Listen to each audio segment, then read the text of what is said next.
Il sistema di mantenimento in corsia corregge la traiettoria della tua Peugeot non appena rileva un rischio di superamento della linea di carreggiata. È particolarmente utile in autostrada e sulle superstrade.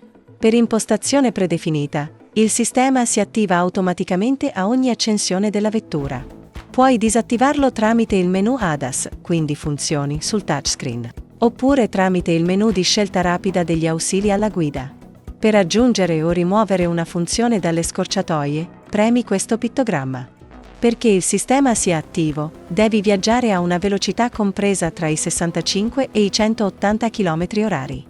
Non appena la Peugeot si avvicina alle linee di demarcazione della corsia, viene effettuata una correzione della traiettoria per riportare il veicolo nella corsia originale. Potresti sentire il volante muoversi. Questo pittogramma lampeggia durante la correzione di traiettoria. Se uno degli indicatori di direzione è attivato, il sistema ritiene che si stia cambiando direzione intenzionalmente e quindi non applica la correzione di corsia.